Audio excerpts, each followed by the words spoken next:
En ese momento, los largometrajes originales de marionetas eran una mezcla de éxitos comerciales limitados, fracasos y experimentos que no tuvieron mucho impacto fuera de un grupo reducido de entusiastas y que por lo demás eran prácticamente desconocidos o no se estrenaron fuera de sus países de origen.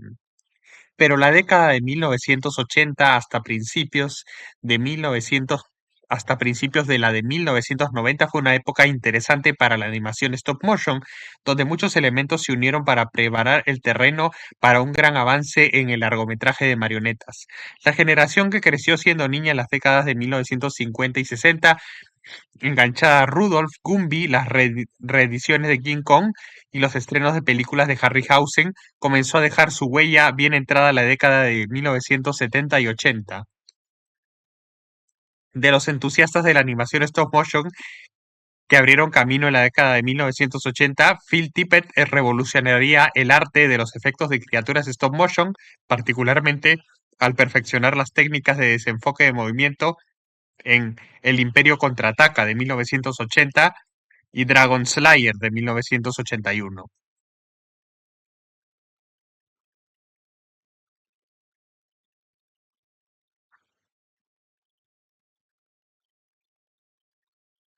Fue durante este mismo periodo que Tim Burton y Henry Selick trabajaban en Disney claramente desilusionados con la idea de dibujar zorros lindos para la película de 1981, El zorro y el sabueso.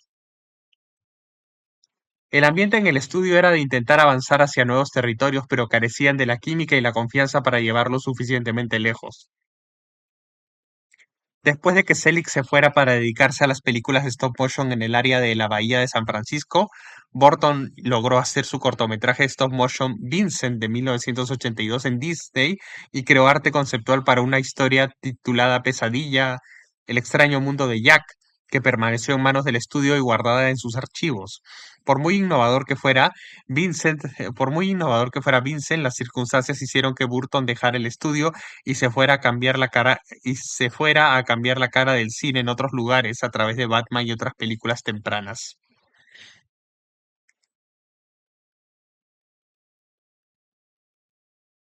Mientras tanto, los especiales y comerciales de animación con plastilina de Will Vinton ayudaron a crear un auge de popularidad en la animación con plastilina stop motion a finales de los 80 y muchos animadores de plastilina perfeccionaron su talento en el programa de los sábados por la mañana de Pee-wee Playhouse. Estos programas populares ayudaron a preparar el terreno para que la superestrella original de plastilina Gumby hiciera su regreso en una nueva serie de televisión.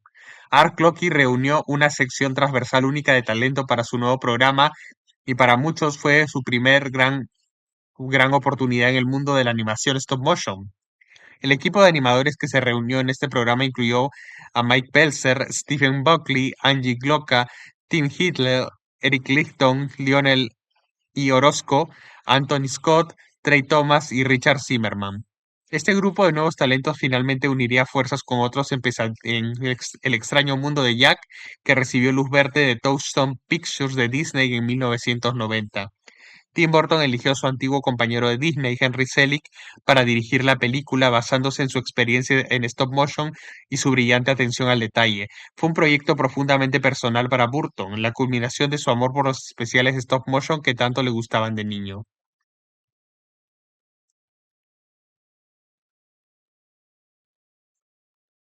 Que tanto le gustaban de niño y su historia sobre Jack Skellington, el rey de Halloween Town, que decide reemplazar a Santa Claus en Nochebuena. En el corazón de todo el ambiente espeluznante y nostálgico de la película había una conmovedora historia de amor entre Jack y su admiradora Sally. Boceto conceptual de los personajes de Pesadilla antes de Navidad, antes de los personajes de El extraño mundo de Jack.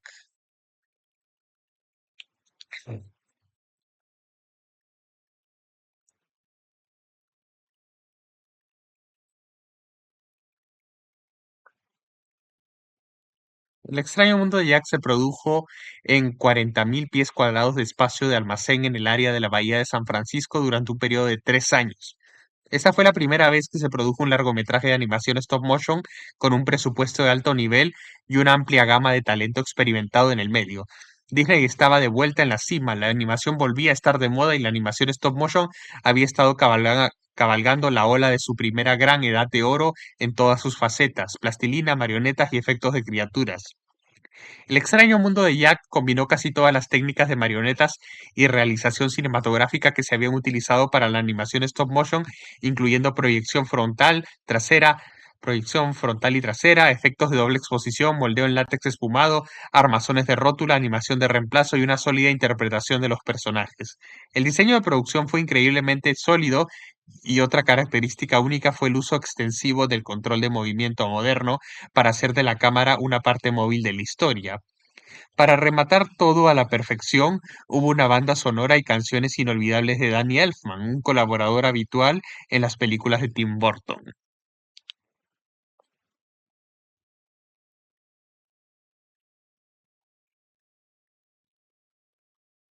Boceto conceptual de Jack Skellington de El extraño mundo de Jack.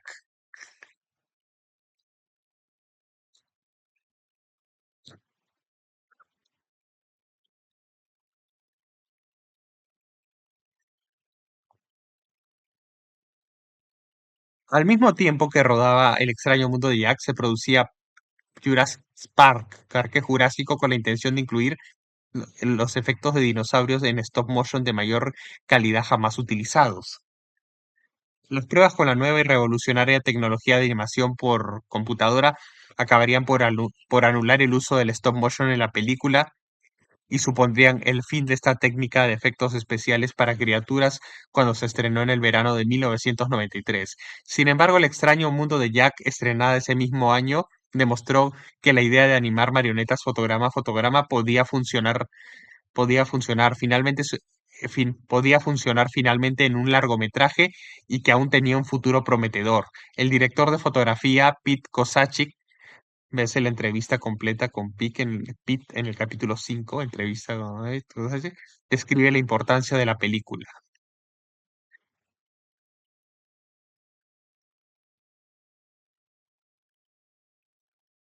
El extraño mundo de Jack llegó en el momento justo y fue la película que logró evitar que la animación stop motion desapareciera por completo. Había una creencia popular entre la comunidad de fanáticos de los efectos stop motion de que todos queríamos hacer un largometraje completo de stop motion, pero nadie quería pedir un préstamo para financiarlo. Los intereses se acumularían demasiado en este proceso lento, mientras que se puede hacer mucho más rápido con actores reales y no arruinarse pagando el préstamo. Pero en este caso Disney invirtió suficiente dinero para producir lo que inicialmente se suponía que sería un largometraje de stop motion de bajo presupuesto. Un grupo de nosotros nos reunimos y pusimos todo lo que teníamos en ello, pensando que nunca volvería a suceder, así que hagámoslo algo especial. Pasamos 6 semanas solo en la primera toma, que era de Jack esquiando por las colinas nevadas y subiendo a un tren en la ciudad de Navidad, y no sabíamos cómo íbamos a producir cientos de tomas más para terminarla, pero lo logramos.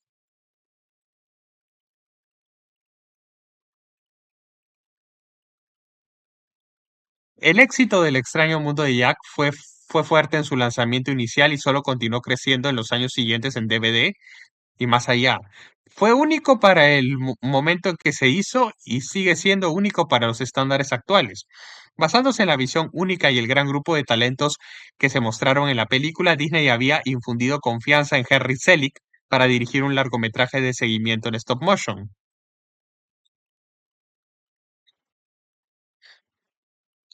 Jim y el durazno gigante, basado en el famoso libro de Roald Dahl. Muchos de los mismos miembros del equipo de El extraño mundo de Jack se reunieron para trabajar en el nuevo largometraje, incluido el animador británico Paul Berry como supervisor de animación.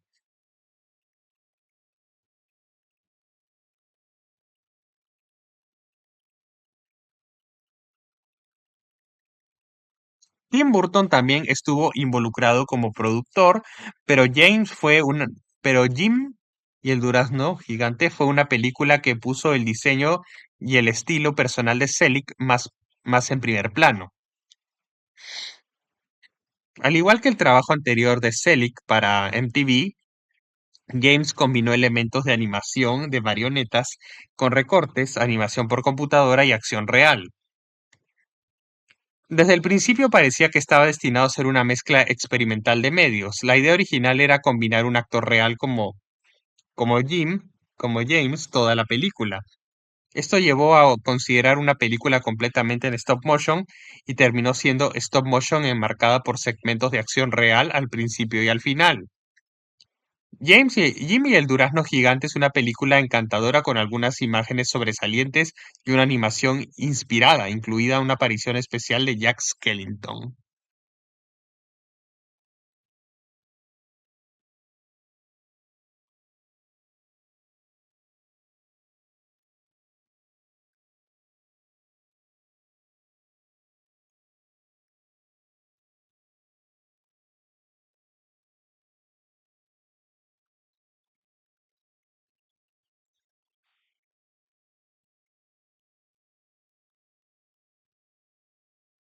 Que no alcanzó el mismo nivel de éxito que El extraño mundo de Jack, aunque no alcanzó el mismo nivel de éxito que El extraño mundo de Jack.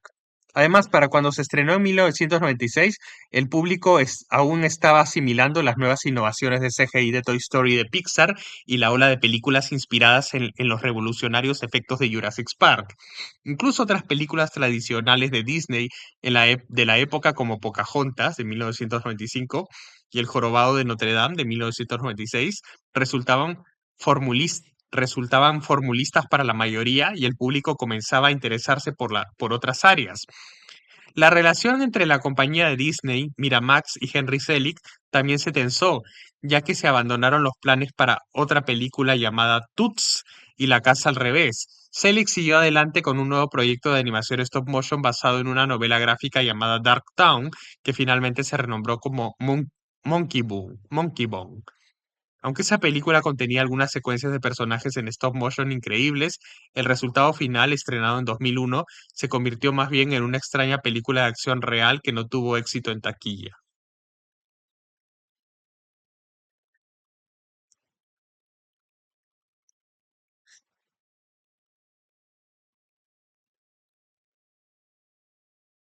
En medio de este renacimiento de las imágenes generadas por computadora y las nuevas formas de hacer películas, el largometraje de marionetas de stop motion continuó con su mezcla de éxitos populares y otras rarezas de estreno limitado. Las aventuras secretas de Pulgarcito fue un estreno de 1993 del Reino Unido dirigido por Dave Borwick de Bolex Brothers, que mezclaba animación de marionetas con la pixilación de actores reales. El propio Pulgarcito es una pequeña marioneta enfermiza que escapa de un laboratorio científico experimental y se embarca en un viaje para regresar con sus padres.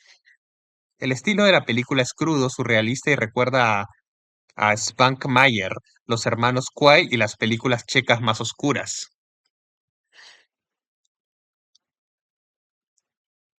De vuelta a Estados Unidos, en 1995 se estrenó en cines de forma limitada Gumby, la película, el primer largometraje protagonizado por el icónico muñeco de plastilina de Art Crockett.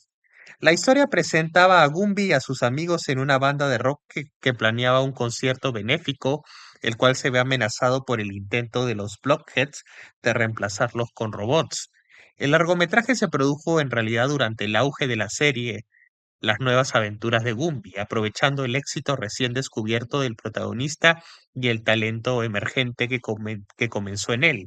Art Clocky financió el largometraje de $3 millones él mismo y mantuvo el mismo nivel de encanto simple que había existido en la serie.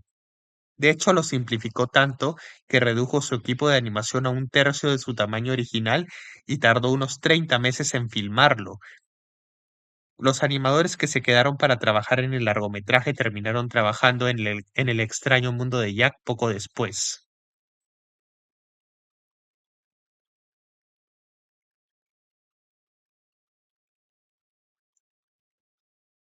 La producción de Gumby, la película, había concluido alrededor de 1992, con la intención de estrenarla en otoño de 1993. Sin embargo, hubo importantes retrasos en la distribución e incluso cuando la película se distribuyó nadie supo de ella porque prácticamente no hubo publicidad ni marketing. Poco después de su decepcionante estreno, se relegó a una versión del director. del director en video, pero logró encontrar un público entre los fans incondicionales de la serie.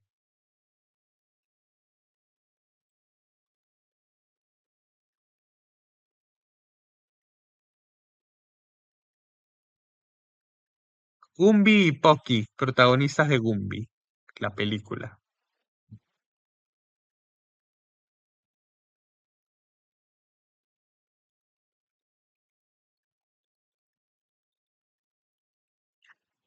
La animación con plastilina en un largometraje finalmente tendría su oportunidad de éxito comercial mundial para el año 2000. La década de 1990 había visto el ascenso de otra superestrella de la animación stop motion con con el genio del animador y director Nick Park. Park había puesto a la compañía británica Artman Animation, fundada por Peter Lord y, y David Sproxton en la década de 1970 en el mapa con su cortometraje ganador del Oscar, Creature Comforts. A este le siguieron más premios Oscar por The Ground Trousers y A Close Shave, protagonizada por Wallace y Gromit. En un momento dado se consideró la expansión de esta última película a un largometraje, pero ciertas restricciones la mantuvieron en la duración de media hora de sus precuelas. Un largometraje era el siguiente paso lógico para Artman y varios estudios de Hollywood estaban llamando a su puerta. El puente entre los dos estudios se encontraría en el productor Jake Everts y su afiliación con con Pate Films,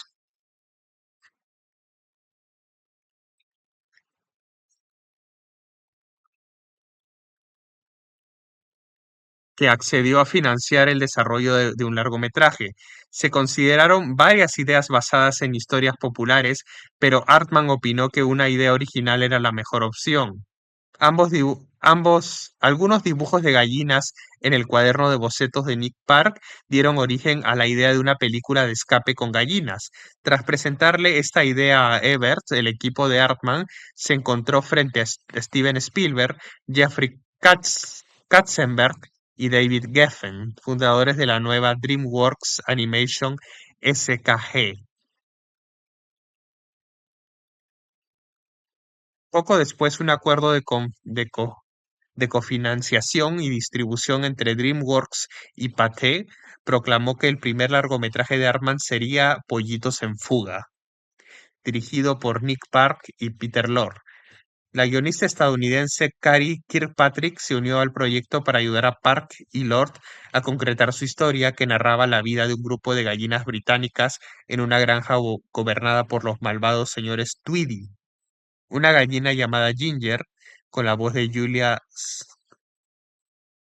Sawalha, sueña con volar hacia la libertad con sus amigas, quienes llegan a creer que un gallo estadounidense llamado Rocky, Mel Gibson, es la respuesta a sus plegarias. Se suceden escenas de misterio, suspenso y aventura mientras las gallinas desarrollan su plan maestro para escapar de su destino de ser convertidas en pasteles por sus captores.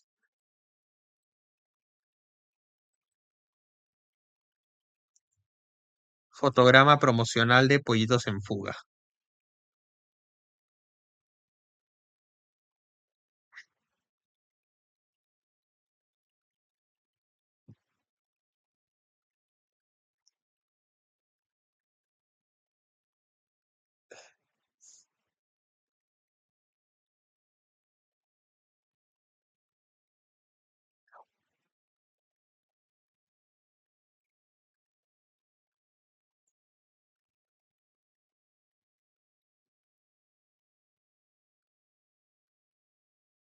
La película se inspiró en gran medida en la Gran Evasión, el Gran Escape de 1963 y otras películas sobre prisioneros de guerra de la misma época, combinándolas con un gran diseño, personajes divertidos y, por supuesto, una animación excepcional. Pollitos en Fuga se rodó en formato estándar de 35 milímetros, pero fue el primer largometraje europeo en utilizar capturadores de fotogramas para almacenar digitalmente los fotogramas y registrar la animación. También se utilizó animación por computadora para grabar animatics preliminares de sus storyboards y así comprender mejor el montaje y el movimiento entre escenas. Se utilizó muy poca animación por computadora en la película en sí, salvo una enorme explosión de salsa cerca del final. Tras 5 años de producción, Pollitos en Fuga fue un gran éxito para la colaboración entre Artman y DreamWorks. Se convirtió en una de las películas más entretenidas del año y fue aclamada tanto por el público como por la crítica.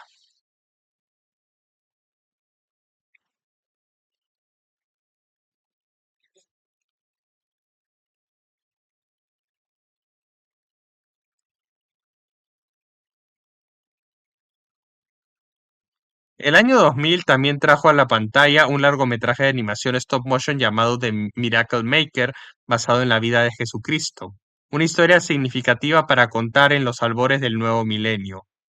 Dirigida por Derek Hayes, fue una coproducción entre Gales y en- fue una coproducción entre Gales y Rusia y tardó 5 años en producirse.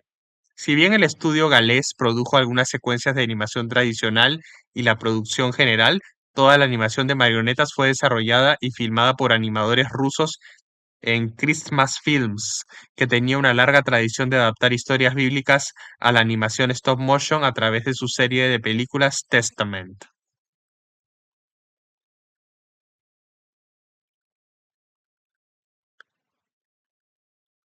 Bajo la dirección del director de animación ruso Stanislav Sokolov, se prestó gran atención al detalle para recrear como perfecta fidelidad histórica las costumbres, la vestimenta, la arquitectura y el paisaje del Israel del siglo I.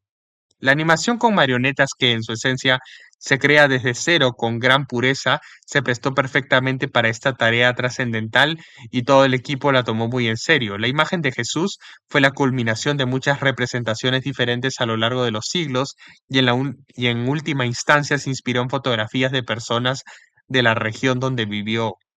Las cabezas de las marionetas se moldearon en acrílico dental con bocas artificiales esculpidas y sus cuerpos en un material de caucho llamado Fast Flex. El resultado fue asombroso por su realismo. El resultado fue asombroso por su realismo, potenciado aún más por una conmovedora banda sonora y un guión único que narraba la historia desde la perspectiva de una joven llamada Tamar, basada en la hija bíblica de Jairo, a quien Jesús resucitó en el Nuevo Testamento. Aunque la historia de Jesús se había contado a lo largo de los siglos a través del arte clásico y también en el cine, nunca se había hecho de esta manera. La película recibió elogios del público en las proyecciones de cine y televisión de todo el mundo.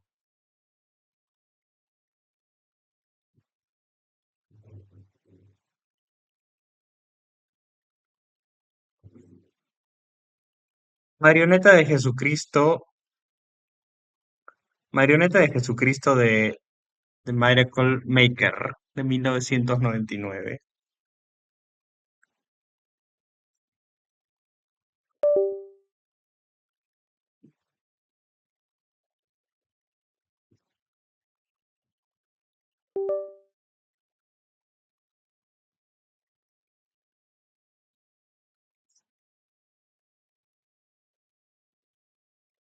Los años que rodearon el nuevo milenio vieron más largometrajes.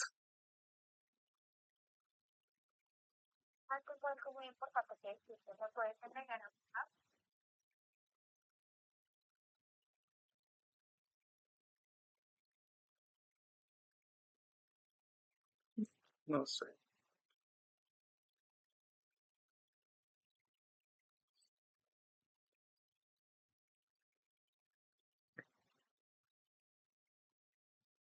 Los años que rodearon el nuevo milenio vieron más largometrajes de animación stop motion que eran en gran parte desconocidos y oscuros para la mayor parte del mundo, incluyendo La Pipa Mágica de Rusia y Prop y Berta de 2000 de Dinamarca. En Checoslovaquia, dos antologías de larga duración llamadas Filmfarum de Jan Verik de 2002 y Finfarún 2 de 2006 deleitaron al público con una colección de cuentos cortos dirigidos por los reconocidos cineastas de stop motion Aurel Klimp, Vlasta Posposilova, Jan Valey y Bretislav Poyar. Sudáfrica también produjo su primer largometraje de animación stop motion en 2003 llamado La leyenda del reino del cielo.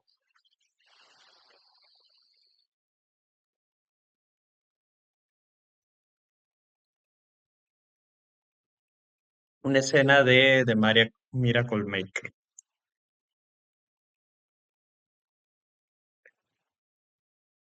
Se basó en un libro infantil del productor Phil Cunningham y empleó títeres y decorados construidos con objetos encontrados y chatarra, por lo tanto los cineastas se referían a la película como Junkmation. Esto no solo fue una restricción presupuestaria, sino también un homenaje al arte popular de África que a menudo se realiza con objetos desechados. En 2005, el animador de Kolargol, Tadeusz Wilkosz, llevó un nuevo largometraje de títeres a los cines polacos llamado Tajemnica Kwiatu Paproci, El secreto de la flor del hecho, y Kihachiro Kawamoto completó un nuevo largometraje llamado Shisha no Sho, el libro de los muertos.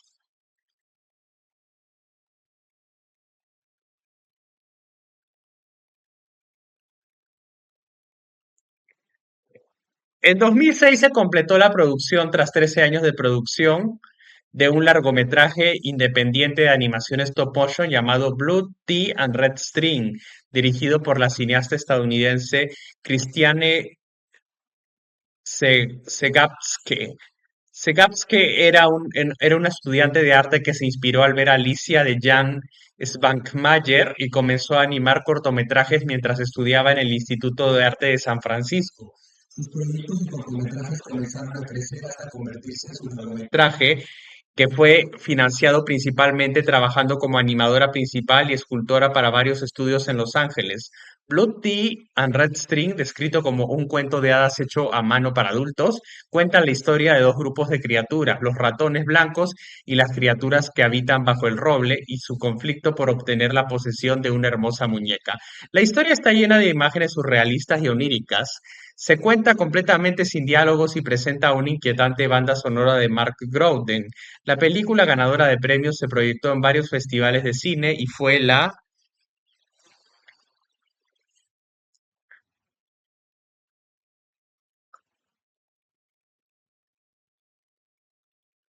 primera de una eventual trilogía de Sebastian, quien ahora trabaja en su segundo largometraje, Sit in the Sun. Las imágenes de producción y otras obras de arte de Sebastian se pueden encontrar en www.com.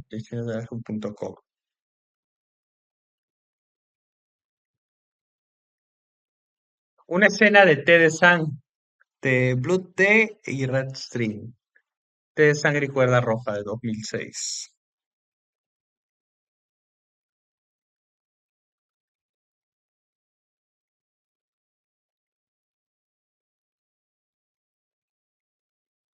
Mientras tanto, a medida que surgían rarezas independientes de largometrajes de marionetas en todo el mundo, Hartman avanzaba en su acuerdo para varias películas con DreamWorks. Al finalizar el rodaje de Pollitos en Fuga, la preproducción de una nueva versión de la fábula de Sopo, la tortuga y la liebre seguía adelante, pero problemas con el guión impidieron que el largometraje avanzara. Se había hablado de hacer un largometraje de Wallace y Gromit, así que finalmente se decidió llevarlo a cabo como el siguiente proyecto titulado La maldición del hombre conejo. Esta vez Nick Park codirigió con Steve Box, con quien también había trabajado en los dos últimos cortometrajes de Wallace y Gromit. La historia narraba las aventuras del clásico dúo de hombre y perro y sus aventuras rescatando a su pueblo de un conejo mutante gigante que amenazaba con arruinar el concurso anual de verduras gigantes. Las técnicas cinematográficas utilizadas para la nueva película fueron en su mayoría las mismas que se habían utilizado anteriormente, aunque se emplearon algunos usos nuevos de la animación por computadora para ciertos efectos. Se utilizó animación por computadora para animar a los conejos que flotaban en la máquina de Boomback 6000 utilizada por Wallace y Gromit para capturar a toda una camada de conejos. Habría sido difícil animar esto en, en stop motion.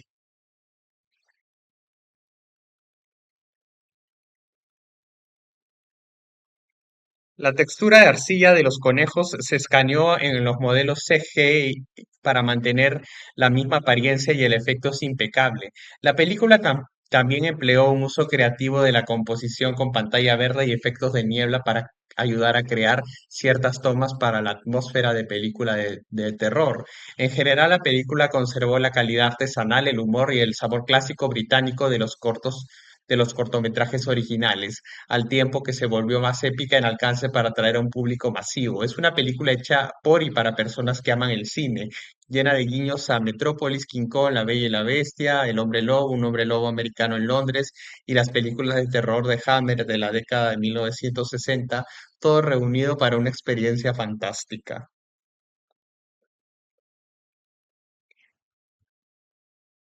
Fotograma de producción de Wallace y Gromit, La maldición del hombre lobo.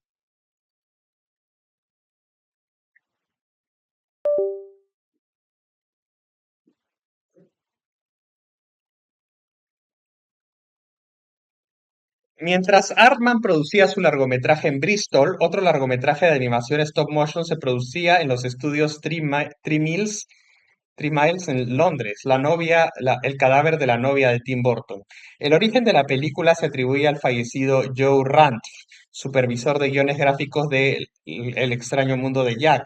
Siempre atento a las buenas historias, se topó con un cuento popular europeo sobre un hombre que sin saberlo le propone matrimonio a una mujer muerta. Le contó la historia a Tim Burton sabiendo que era algo que realmente podía plasmar y en poco tiempo el cuaderno de bocetos de Burton empezó a gestar algunas ideas. Al igual que con El extraño mundo de Jack, Burton sabía que el proyecto debía realizarse en animación, pero lo dejó madurar durante varios años hasta que llegó el momento adecuado para sacarlo adelante.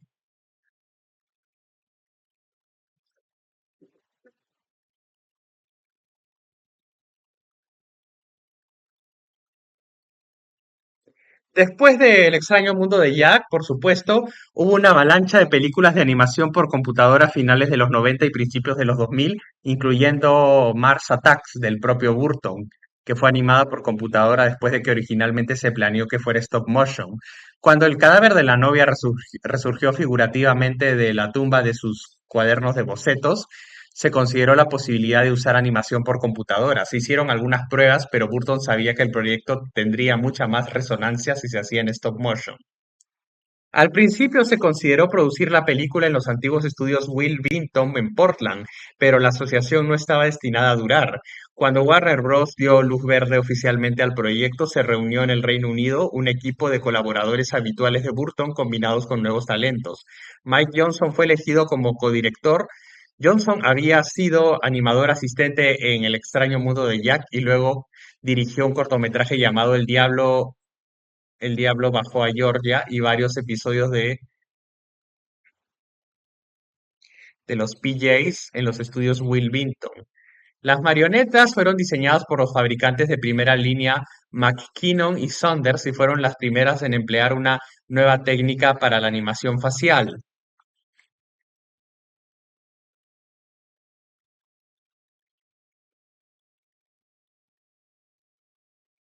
En lugar del uso extensivo de cabezas de repuesto, como se había hecho en otras películas, los rostros de los títeres del cadáver de la novia se manipulaban mediante complejos mecanismos de paletas y engranajes debajo de una piel de silicona. Los animadores insertaban una pequeña llave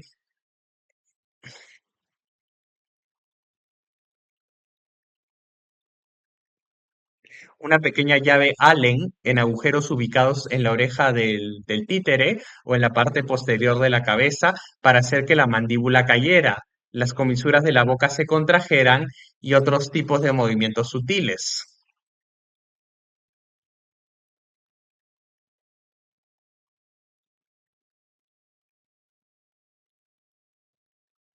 El otro avance para El cadáver de la novia fue el primer uso de cámaras digitales fijas para filmar toda la animación.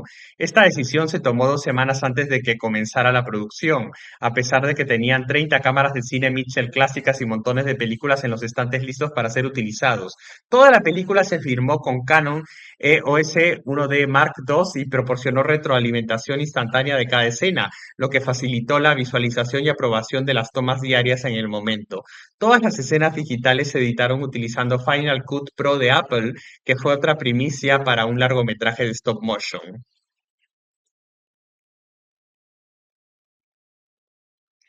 El cadáver de la novia se estrenó solo 2 semanas después de La maldición del hombre lobo, en octubre de 2005, y ambas fueron nominadas a mejor largometraje de animación en los premios de la Academia, contra El castillo ambulante. Contra Howl Moving Castle. Los estrenos y nominaciones simultáneos en el mercado general no tenían precedentes para la animación stop motion en general. En la noche de los Oscars de 2006, Wallace y Gromit.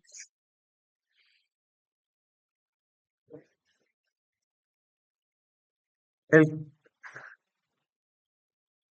en la noche de los Oscars de 2006, Wallace y Gromit se llevaron el premio, que fue la tercera vez para el querido perro de Nick Park y su dueño, pero una primicia histórica para un largometraje de animación stop motion. A pesar de este éxito, Artman se separó de DreamWorks después de completar su tercer largometraje, Lo que el agua se llevó, que se realizó en animación por computadora.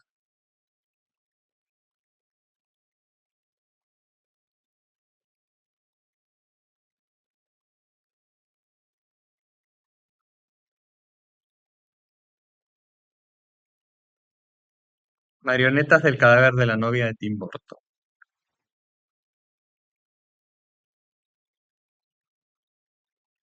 Aprovechando el éxito popular de estas películas, la primera incursión importante de Suiza en la producción de largometrajes de animación stop motion con coproducción de Francia, Bélgica y el Reino Unido, se produjo con Max y Co. Fue el primer largometraje de los directores Frédéric y Samuel Guillaume, dos hermanos que previamente habían realizado algunos cortometrajes. La historia, que incorporaba detalles de marionetas con forma de animales diseñados por McKinnon y Saunders, contaba la historia de un adolescente llamado Max en busca de su padre. Es contratado para trabajar en una fábrica de matamoscas llamada Bzz Co. y se ve envuelto en una misión para salvar al pueblo local del plan de un científico malvado. Con un presupuesto de casi 30 millones de dólares, Max Co. fue el proyecto cinematográfico más caro jamás producido en Suiza. La producción se instaló en una antigua fábrica de Tetra Pak en la pequeña ciudad suiza de Romont, con un diverso equipo internacional de cineastas de stop motion y de acción real. El director de animación fue Guillaume Leroy de Bélgica, quien tenía experiencia trabajando en Toy Story, James y el Durazno Gigante y Pollitos en Fuga. Muchos de los otros artistas experimentados de stop motion provenían de Inglaterra, trabajando con otros de Canadá y de toda Europa, figura. El director de fotografía, Renato Berta, de Suiza, tenía casi 30 años de experiencia en el cine de acción real y estaba rodando su primer largometraje de stop motion. Muchas técnicas únicas contribuyeron a la atmósfera urbana oscura que los directores buscaban, incluyendo la fotografía de cielos y paisajes locales reales integrados en los fondos.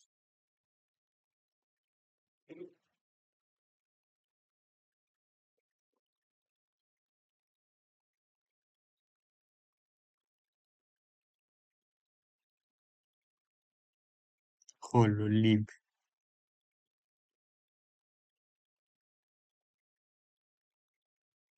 Marjolaine Parrot anima en Máxico.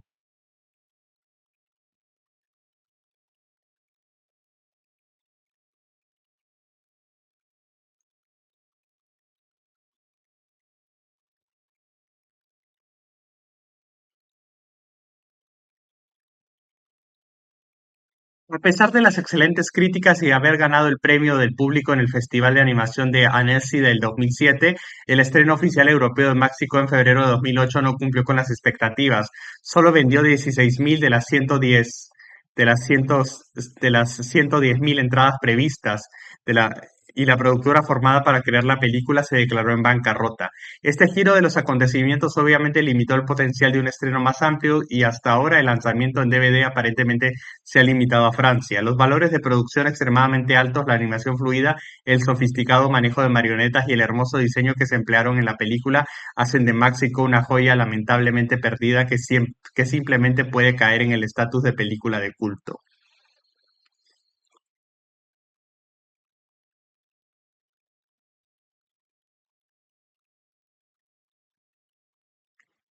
Un destino similar corrió el lanzamiento final del primer largometraje de animación stop motion de Canadá, Edison y Leo, que tuvo un presupuesto de producción menor de 10 millones de dólares, financiado por Perfect Circle Production de Vancouver, Telefilm e Infinity Features. Escrita por George Tolles, la película estaba ambientada en las praderas canadienses de finales del siglo XIX y se centraba en las hazañas del turbio inventor George T. Edison, cuando un experimento fallido hiere a su esposa.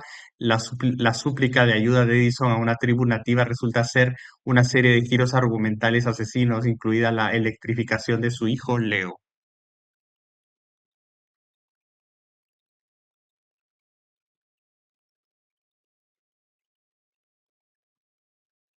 Una escena de Edison y Leo.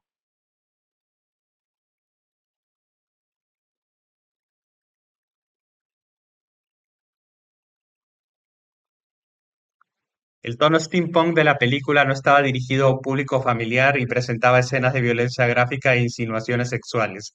El director original terminó abandonando la producción a mitad del camino y fue reemplazado por Neil Burns, quien tenía experiencia en animación stop motion gracias a su trabajo en Koopa Coffee Studios en Toronto. Muchos de los animadores también se mudaron de Koopa para trabajar en el largometraje que se filmó en el gimnasio de una antigua escuela de las Primeras Naciones en Misión, Columbia Británica. En ese mismo lugar se realizaron la mayor parte de los talleres de fabricación de marionetas, escenografía y postproducción. Las escenas se filmaron con cámaras digitales y las imágenes viajaban a través de una red de fibra óptica directamente a las salas de edición. Tuve la oportunidad de visitar el set durante la producción y me alegró encontrar a uno de mis antiguos alumnos del stop motion trabajando en el departamento de marionetas. Para hacer un proyecto de presupuesto relativamente bajo, intentaron cuidar mucho el aspecto visual de la película, en particular el hermoso diseño de la escenografía. Desafortunadamente, la historia oscura y los espíritus mezquinos de los personajes no fueron suficientes para que la mayoría del público apreciara el producto final.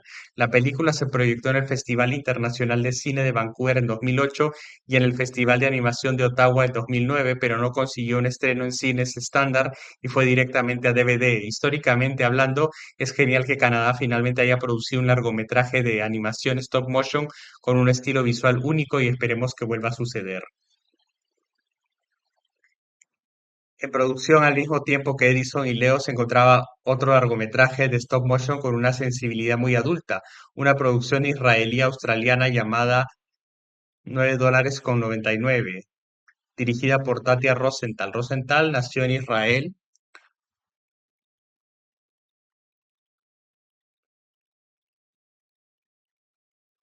y ahora reside en Nueva York, donde estudió animación en la Escuela de Artes Tisch de la Universidad de Nueva York.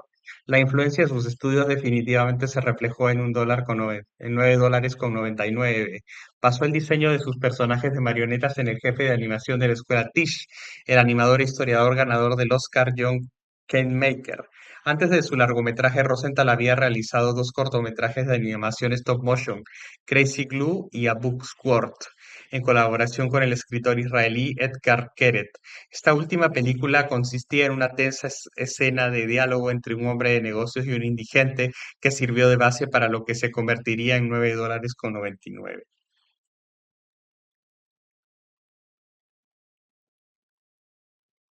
Una escena de $9,99 de Tatia Rosenthal.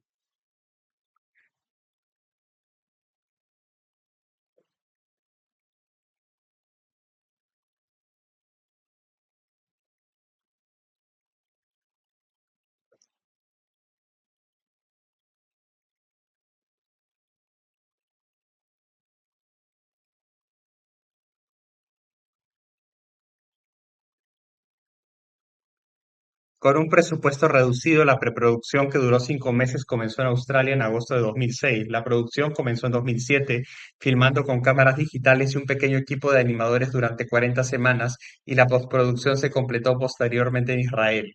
Utilizando marionetas realistas de humanos hechas de silicona, el largometraje consta de varias historias entrelazadas que giran en torno a varios inquilinos de un complejo de apartamentos en Sydney. Los elementos temáticos de los encuentros de los distintos personajes están unidos por el hilo conductor de David Peck, de 28 años, que está leyendo un libro que afirma explicar el significado de la vida, tuyo por solo $9,99. El giro existencial camina sobre la delgada línea entre la fantasía y la realidad, y aunque tiene la sensación de una película de acción real, se presenta de una manera que tiene mucha más resonancia al ser animada.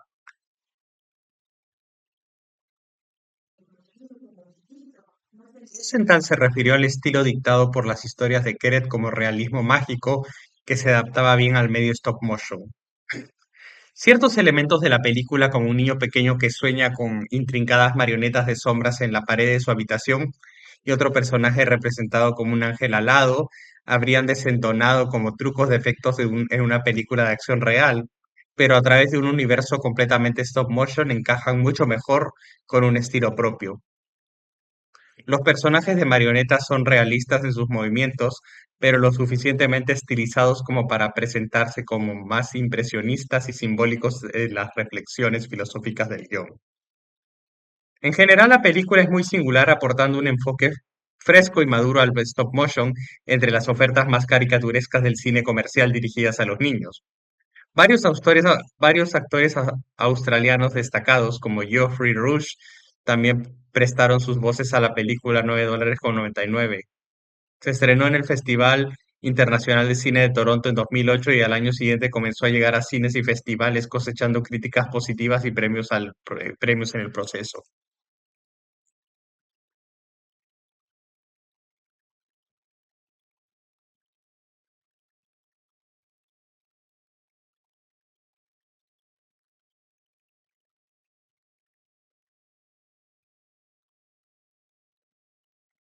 Australia no solo fue el lugar de la producción de $9,99, sino también del largometraje de Adam Elliot, Mary and Max. Elliot ya estaba establecido como una figura exitosa en la escena de la animación independiente, con varios cortometrajes y un Oscar en su haber. Mientras estudiaba animación en el Victoria College of the Arts en 1996, realizó un extraño cortometraje biográfico de animación en plastilina de 6 minutos llamado Uncle, que fue un éxito inesperado en varios festivales.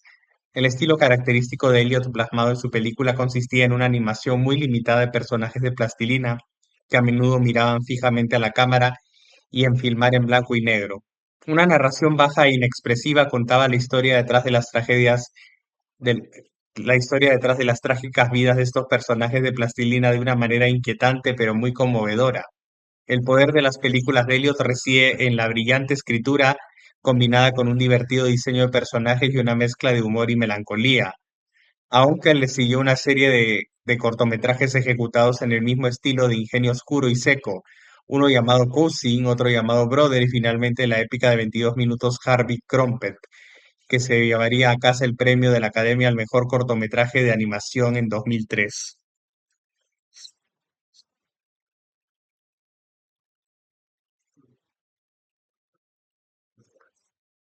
Aprovechando el éxito de esta película, Elliot dedicó los siguientes 5 años a crear su primer largometraje. Mary Max conserva el estilo característico de sus películas anteriores, pero lo lleva a un nivel completamente nuevo de belleza, narrativa, arte y técnica. La historia narra la relación por correspondencia entre Mary, con la voz de Toni Collette, una joven que vive en Australia, y Max, con la voz de Philip Seymour Hoffman, un hombre judío obeso con síndrome de Asperger que vive en Nueva York. Continúan escribiéndose cartas mientras Mary crece y Max atraviesa una serie de pruebas personales que finalmente conducen a una hermosa y conmovedora conclusión. Al igual que sus cortometrajes anteriores, la película es oscura, triste, conmovedora e hilarante, sobre todo al mismo tiempo. Elliot se inspiró en muchas experiencias personales para escribir y dirigir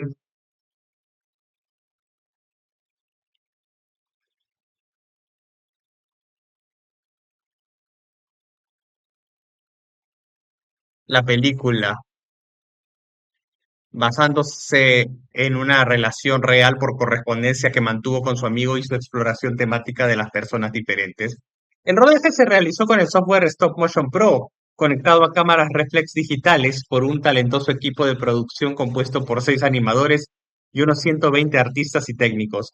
Se crearon a mano cientos de pequeños accesorios, marionetas y decorados para la película y según los datos de producción del kit de prensa estadounidense se consumieron más de 7.800 magdalenas, 5.236 por el director. Mary y Max inauguraron el Festival de Cine de Sundance en 2009, lo que supuso un hito tanto para Australia como para la animación de largometrajes y contribuyó significativamente a que la animación alcanzara un mayor reconocimiento en la industria cinematográfica. Una escena de Mary y Max.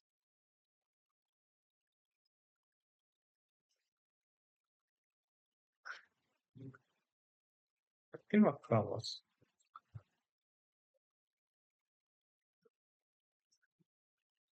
Pánico Village, un pueblo llamado Pánico, es otro largometraje de animación stop motion que recientemente ha recorrido festivales y salas de cine, estrenándose en el Festival de Cine de Cannes, basada en una serie de televisión del mismo nombre de Stephanie Auber y Vincent Patar en Bélgica. La estética de un pueblo llamado Pánico se asemeja deliberadamente a pequeños juguetes de plástico anticuados que se mueven de forma tosca y errática a través de escenarios de arcilla en miniatura y suele presentar gags rápidos y comedia física hilarante.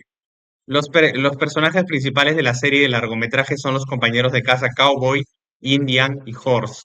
En el largometraje, Horse se enamora de su profesora de música, Madame Longgrey, y Cowboy e India se despiertan recordando que es el cumpleaños de Horse.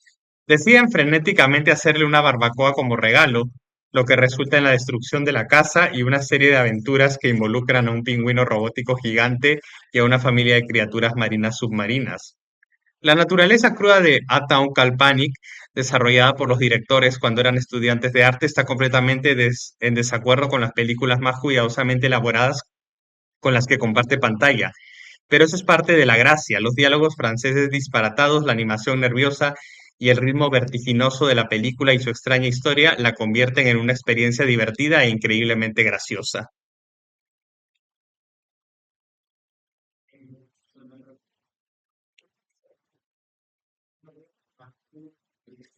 Una escena de un pueblo llamado Pánico. Mientras estas películas independientes llegaban al circuito de festivales en 2009, el primer gran evento de animación stop motion para cines convencionales ese año, el primer gran evento de animación stop motion para cines convencionales ese año fue Coraline, estrenada a principios de febrero. La evolución detrás de la película comenzó cuando el famoso escritor de terror fantasía Neil Gaiman se enamoró del extraño mundo de Jack y se inspiró para trabajar algún día con el director Henry Selick. Escribió Coraline como una novela inspirada en sus propias hijas y envió el manuscrito a Selick, quien también se enamoró de la historia y quiso convertirla en una película. La historia trataba sobre una joven llamada Coraline que descubre un mundo alternativo a través de una puerta en su nueva casa. Todo ese otro mundo parece mucho más atractivo que su vida en el mundo real, pero pronto se convierte en una pesadilla que Coraline debe encontrar la manera de vencer.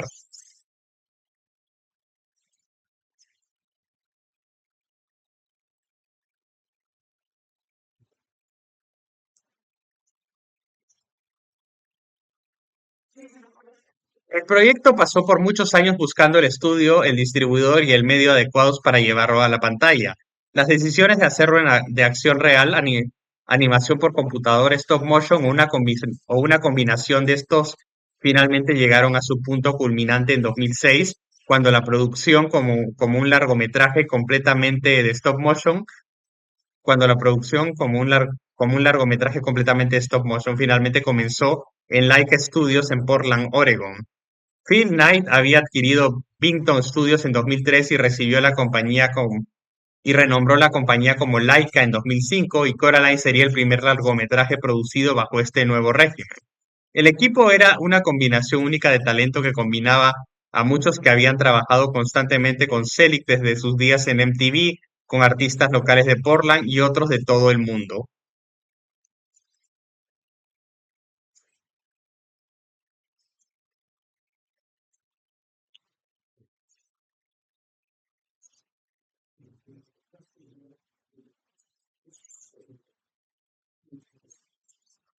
La película fue la primera en utilizar dos nuevas tecnologías para la realización de películas de animación stop motion: el prototipo rápido y la fotografía estereoscópica.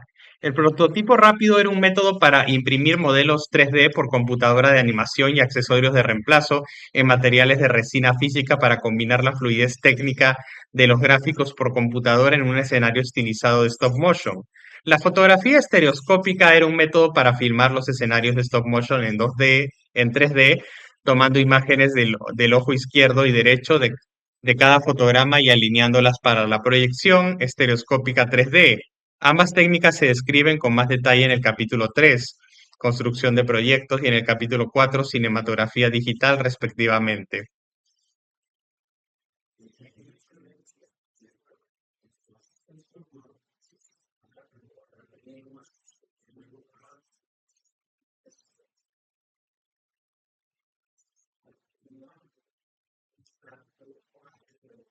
Incluso con esta nueva tecnología y efectos de composición de vanguardia, se hizo todo lo posible para que Coraline se mantuviera lo más artesanal posible. Se realizó un trabajo asombroso en miniatura en el departamento de fabricación de marionetas, en los ámbitos del cabello articulado, los diminutos suéteres de punto y las innovadoras plantas animadas para una para una fantástica secuencia de jardín. Junto con Laika, Focus Features hizo un trabajo increíble promocionando la película a través de un sitio web creativo y publicidad efectiva, y la anticipación dio sus frutos con el estreno de la película. Tanto el público como la crítica le dieron excelentes reseñas, convirtiéndola en un gran éxito. En conjunto, la impresionante visión de Gaiman y Selick hizo de Coraline una obra maestra que elevó mucho más el listón de lo que el arte de la animación stop motion podía lograr en su diseño, historia, animación e innovación técnica.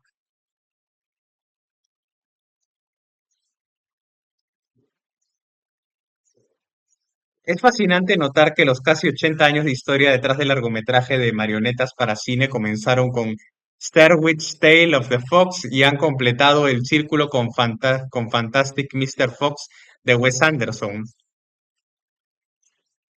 Anderson admitió que la película de Starwitch inspiró el aspecto que quería para su película, basado en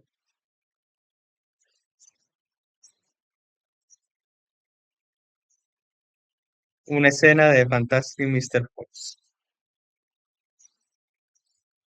Basado en el clásico libro infantil de Roald Dahl, la película narra la historia del señor Zorro y sus intentos por salvar a su familia de ser capturada por sus archienemigos humanos.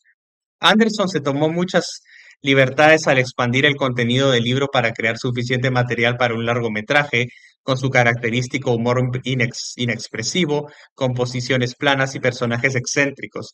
Los títeres fueron fabricados por McKinnon y Saunders con, elaborados mecanismos faciales para una animación muy detallada pero sutil. Además, estéticamente, Anderson quiso mantener el efecto de pelo que se arrastraba cuando las marionetas los tocaban.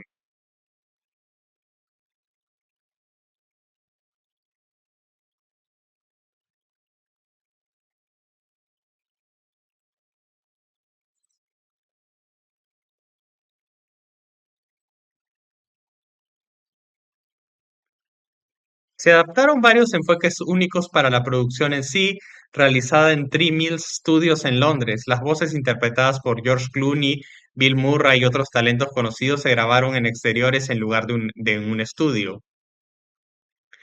Esto hizo que los personajes se sintieran más como si estuvieran viviendo en sus respectivas escenas, ya, ya fuera en un campo o dentro de una cueva. El director de animación fue Mark Gustafson, antiguo animador director de Will Binton Studios, quien coordinó la producción en los sets reales. Wes Anderson dirigió la película principalmente por correo electrónico desde su oficina en París, viendo y comentando fotografías y pruebas de movimiento para los miembros de su equipo de forma remota y regular. Quería que la mayor parte de los efectos de la película se realizaran frente a la cámara, utilizando algodón para el humo y grandes tiras de celofán para una icónica escena de cascada. El resultado fue una película muy creativa e hilarante que sorprendió al público y a la crítica con excelentes críticas a finales de 2009. Tiene una sensibilidad muy adulta al estilo de otras películas que Anderson, pero sigue siendo lo suficientemente inteligente y entretenida para que la disfruten los niños. Tanto el Super Zorro como Coraline fueron nominadas a Mejor Películas de Animación en los premios de la Academia, un merecido homenaje al reconocimiento largamente esperado del largometraje de animación stop motion y su historia.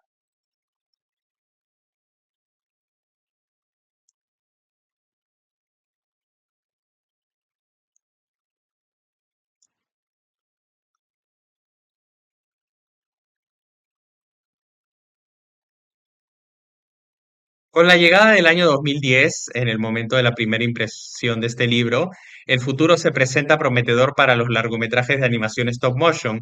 Lo que también resulta fascinante es el alcance internacional de estas películas.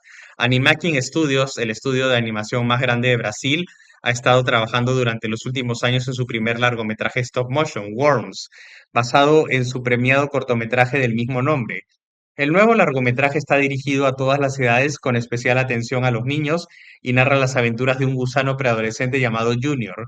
El estreno de la película en Brasil y Latinoamérica está previsto para muy pronto y parece estar recibiendo mucho apoyo de distribuidores, medios de comunicación y seguidores de su blog. Fotograma de producción de Worms.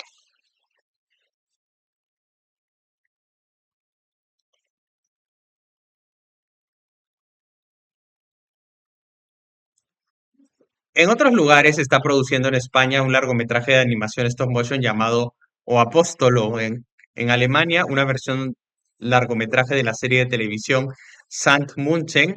Y en Polonia, un largometraje estereoscópico de animación stop motion llamado The Flying Piano. De vuelta en Estados Unidos, Screen Novelties está trabajando con la compañía de Jim Henson en una versión largometraje de su cortometraje Monster Safari, del que puedes leer más en el capítulo 2.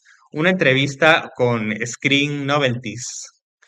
También hay un largometraje independiente de Julie Pitts y Miles Blow en Australia llamado Wombok Forest, que aún está en producción y los cineastas independientes de animación stop motion Justin y Shell Rush, que hay una entrevista con Justin, tienen sueños y planes para un proyecto de largometraje en los próximos años.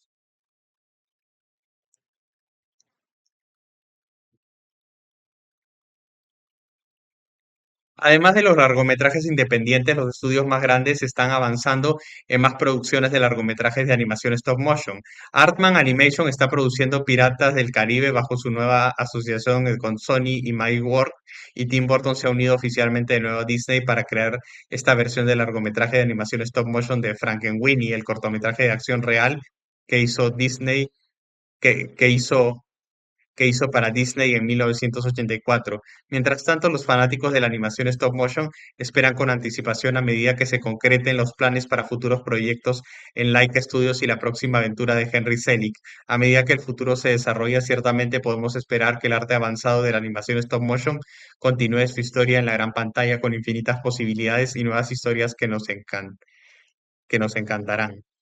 Nota del autor: este capítulo de historia está dedicado a la memoria de Art Clocky, cuyo trabajo fue la inspiración detrás de muchos de estos largometrajes de animación stop motion.